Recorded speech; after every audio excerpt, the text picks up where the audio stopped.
In today's video, I want to talk about why it took me so long to talk about being autistic and getting my autism diagnosis. And spoiler alert, it has absolutely nothing to do with being ashamed about being autistic. I am definitely not ashamed about being autistic. So yeah, in today's video, I want to clear that up and talk about why it took me so long. Hey folks, it's Finn. Welcome back, lovely people. Thank you so much for spending time with me again today, for choosing to spend time with me today, and if you're watching for the very first time, then a massive welcome. The topics on this channel are forever expanding because now we get to talk about autism as well, which is such a relief. Such a relief it's finally out there. So I want to start by saying a massive thank you to everyone for your lovely comments on my last video where I shared my autism diagnosis and the fact that I, Finlay Games, am autistic. It feels really good to say it out loud. It does just feel like such a relief. It's been a long year of keeping this in. It's been really weird to be sharing on my channel and to have to kind of censor myself because I'm so honest about what I share. And obviously everything in my life is connected. So when I've been sharing stuff and wanting to say, oh, this connects too, then having to stop myself. So it's been really weird. So today, yeah, I just want to talk about why I've held back from sharing it really, and just kind of clear that up and just talk a bit more about that, as well as just saying a massive thank you, because I'm just so grateful, because not for 1 minute did I think that members of the Finn fam, people that have been following me, wouldn't be supportive. I knew you would. But really, for me, the main reason why I held back from sharing this was because I needed to be in the right place to feel resilient enough to share this, because although I knew that my main kind of subscribers, followers, Finn fam, people like that would be supportive, I do, as somebody that shares my life very publicly, get a lot of comments on my channel. You know, I'm very openly out as a transgender man, as a gay man, as somebody in recovery from drugs and alcohol, as somebody with a very complex mental health history. You know, I get a lot of negative comments on a lot of these things. And over the years, I've developed a lot of resilience around that, and I'm able to manage that. But this felt very raw, and I needed to wait until I was in a space where I could share and manage those negative comments if they happened. I've had a couple of edgy comments, but I've been able to manage that. But on the whole, they've been really positive, so I'm glad I waited. I mean, when I was working out if I was trans, I did the same thing. I didn't go onto YouTube and share it until I was sure. It's just that this time I was already on YouTube when I was working out if I was autistic, you know, but I didn't want to kind of work it out publicly. I needed to work it out on my own first before sharing it. And when I had that first conversation with my support worker, you know, I had that real epiphany moment when she said to me about, you know, could it be that your anxiety is actually autism? It was a real kind of moment for me of goodness me, this makes so much sense. And I kind of knew, if I'm honest, from that moment that I was autistic, because, you know, this is something, as I said in that other video, that I've been thinking about for a long time. I kind of knew I was on the spectrum, but from when she kind of mentioned that could my anxiety be autism, I was like, oh my goodness, I'm autistic. But I had to kind of go away and really work out, am I? Am I really? But I'm 50? Wouldn't I have worked that out sooner? Not that dissimilar to what I did when I came out as trans. You know, can I really be 39 and not know I'm male? And it was like that with this. It's like, can I be 50 and have missed this all my life? And the work I've done with my counsellor this year, who's very neurodiverse, aware, and works with neurodivergent people. Together we've worked through this over the years. So even before I got the official diagnosis, I knew, I got myself to the point of knowing and felt confident in that. And I had to work through that kind of, what do you call it, imposter syndrome piece myself first before I was ready. Because there was a lot of self-doubting when I've been told for so long that, oh, you're anxious, that's why you feel like this, and you've got depression, that's why you feel like this, and you've got borderline personality disorder, that's why you feel like this, and these are all things you can overcome if you just work hard enough. These are things that I've been told all my life, so it was really difficult for me to then go, but it's autism? Are you sure? So I've needed to work through that. So it's never been that I'm ashamed of being autistic. It's, that is not why I held back at all. It was just I needed to get myself in a space where I felt confident and comfortable enough to own that I am definitely autistic and to be able to share it.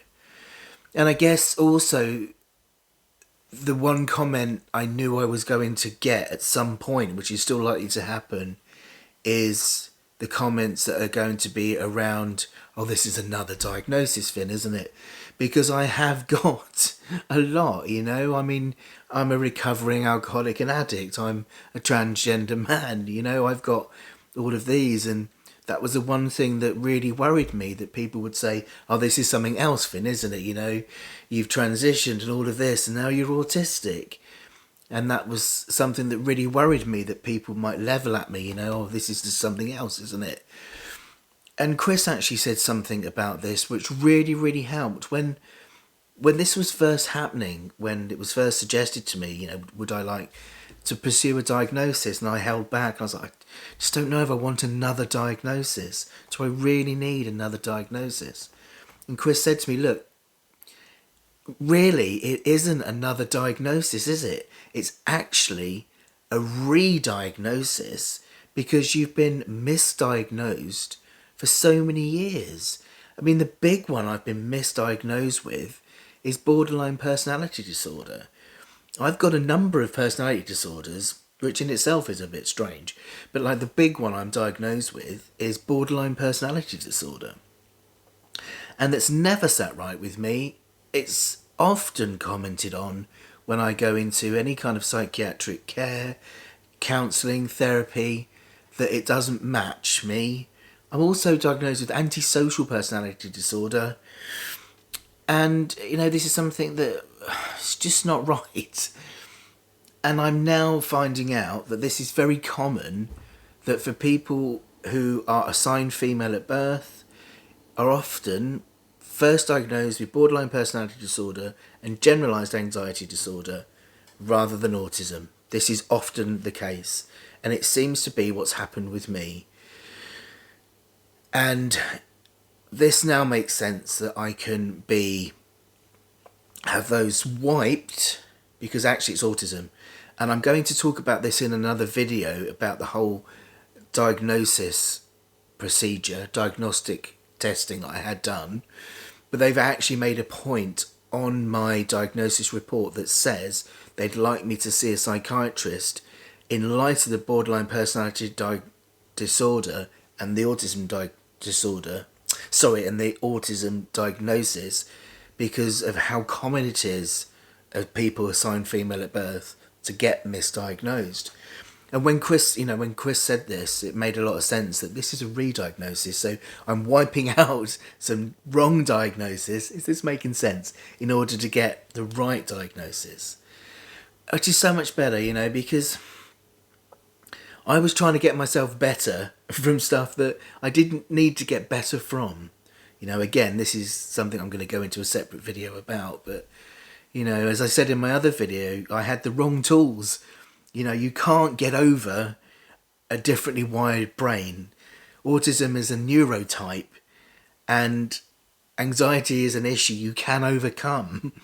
I can't overcome a neurotype. I have a certain type of brain that's never going to communicate in a neurotypical way. I was forcing myself to socialize in a certain way, to like navigate the world in a certain way, and I couldn't do it. That's why I was anxious. And now I know that, and I can navigate the world in a way that works for me as an autistic person, and socialize in a way that works for me as an autistic person. My anxiety's coming down, you know. I am anxious, but only because I'm forcing myself to do things in ways that don't work for me. And I haven't got borderline personality disorder. My brain's wired differently, you know. So, yeah, waffling. But these are all the reasons that, you know, it's taken me a while to share, because I've had to get my head around all of this. That it's not another diagnosis, you know, and it's not just me kind of like chasing things. This is actually real. I actually have been wrongly diagnosed, and my brain is actually genuinely different, and it's not my fault. And these are all things that I've had to first understand myself before I could be public with them. Does this make sense? And I guess the third reason that I was anxious about being public about it is because, and this again will be a much longer video at some point as well, the whole unmasking thing that's happening at the moment is leaving me feeling very vulnerable, because it's showing a whole new side of me that I've not shown anyone. And it's leaving me feeling vulnerable and somewhat embarrassed, because I'm having to admit to things that I've never admitted to anyone, about things I do, things I feel, and things I think. And I've been going through this with Chris over the last year, and being very honest for the very first time about stuff that I struggle with and stuff that I don't understand. And I've kept it quiet because I'm very aware that it isn't usual, but I've always just thought that that was something to do with me being flawed in some way. And a lot of it I actually put down to my drinking, and that I've been drunk since I was 13, so maybe I missed how to navigate the world properly. But it's just stuff around, you know, understanding how people communicate, and just little things in the world that I don't quite get. And now I realise it's autism. And so I'm just like being more honest about that with people. And I'm going to be talking about it on here. And I needed also to be ready for that, because that's going to bring up a lot of embarrassment. But it is things I want to talk about, because it's really important to be honest about this. Because I know I'm not the only one that's realised that they're autistic at an older age in life, and is suddenly realising that they've been winging it through life, because I have been absolutely winging it through my life. Like, just learning how to do conversations from the TV and internet, not understanding adverts on television. And now I'm asking Chris all these things that I've never asked anyone in my life. And he's going, oh my word, I did not know didn't know that. Oh my word, I didn't know you thought that. Oh my word, I didn't know you did that. And I'm going to be talking about all of these things. So yeah, I just needed to make sure I was ready. Get ready for some of these videos before I did that. But yeah, it's just going to be the everyday stuff that people are going to go, Finn's acting very differently. And I want to be acting differently because I want to unmask. I'm already doing that in some of my safe spaces with Chris, with some close friends, and with some of my groups where I feel safe. And it feels amazing to be unmasking. And I'm going to be doing it on my channel. So yeah, I just wanted to be in a space where I'm ready. So that's another reason that I've held back from making videos until I was ready to do that as well. So I really hope that this clears that up, that none of my delay in sharing this was about any shame around being autistic. Far from it. I just needed to make sure I was in a really good space of resilience before I went public with this, because now that I am in a good space around it, I want to share all of it in the same way that I've shared absolutely everything else. Because for me, this is just another part of the healing process that I've been going through with everything else. You know, I've spent the very first part of my life very, very mentally unwell because so much of what was going on for me was missed. You know, so I spent the very first part of my life unwell, and I used drugs and alcohol and self-harm and other things as a way to manage that. And all of that started to get better once I got clean and sober in 2010, as you know. And then once I got clean and sober, the first kind of layer of that was then discovering that I was transgender, that I was male. And when I started to go through transition, everything started to improve. I started to discover who I was, Finn the bloke. And my mental health started to improve. I started to be able to manage life better. There was still something not quite right, and I've worked so hard to try and work out what that is, and now I know I'm autistic. And that's the next layer for me, you know. And now that I know that, the next layer can be kind of undone, and I can work out new ways of navigating the world. And I see this as a really positive thing that can even help my chronic illness and help me to navigate the world better, me to use less energy perhaps. And it's just another layer of uncovering the truth of who I really am in the authentic journey of unfolding me, you know. So I'm excited and positive, and I'm proud of who I am, and I'm proud of this journey of unfolding me, you know. So bring it on. You know, I just had to be in the right space to feel this way about it and be ready to share it with you all. So yes, lots of videos to come, and all of it is going to be tied in because I can see now so clearly how everything is so tied in together over the years. Benefit of hindsight and all of that. So yeah. Thank you so much, folks, for your support and love and understanding and walking this journey with me. I really, really appreciate it. I have also written a newsletter where I share the last 2 videos, and I've kind of reflected on there on a lot of your comments on my last 2 videos about the autism and the EMDR, because I've answered as many as I can, and then I've kind of lost track of how many I've answered. But there were so many insightful comments, so I have reflected in the newsletter, which I shall link here somewhere.